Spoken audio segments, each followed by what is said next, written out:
The face of the Geelong Hospital appeal this year is little Sullivan Eddy, or Sully as he likes to be called, at least I think he likes to be called that.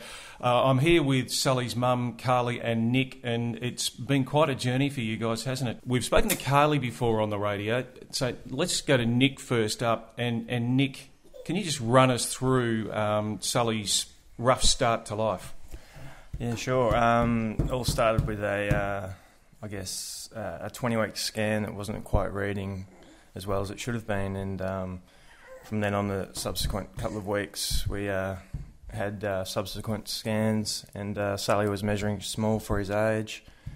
We were then referred to the Royal Women's in Melbourne for weekly scans, and it was just during one of those scans that things took a slight turn for the worst, and Carly was admitted to hospital and diagnosed with preeclampsia, and Sully was born about 11 days later, so at 26 weeks. So, yeah, it was a rude shock for both of us. And the Geelong Hospital, Carly, how they stepped in? How did they help?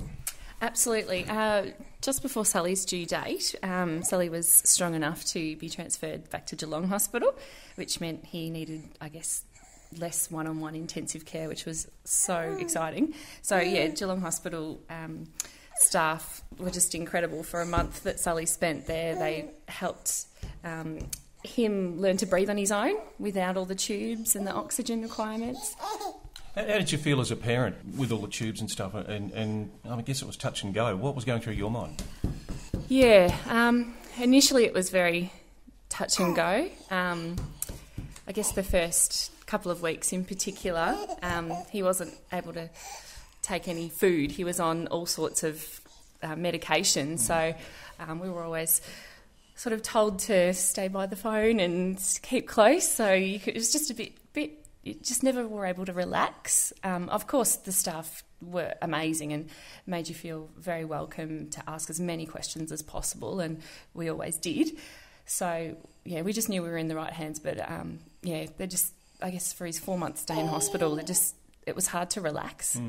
4 months. 4 months. When was he first out of the humidity crib and intensive care, and could you hold him? Yeah, that was at 11 days old, and that was a shock to us that we were even able to do that, because he was requiring so much support. Like, he had a hat on called CPAP, he had tubes in his nose, in his arms, and they required 2 nurses to very carefully carry him out of his isolette and carefully place him onto me, and it was, when they did, it was just the best feeling ever. Yeah, I didn't want to move because I was scared that a tube would fall out or something, but it was amazing. Your thoughts, Nick, as a dad? I guess you had to go back to work and do all that kind of stuff as well, so how did you feel when all this was going on? That's right. I would sort of do the early morning stint. I'd get up before work, call into the hospital, see Sully for an hour or so, then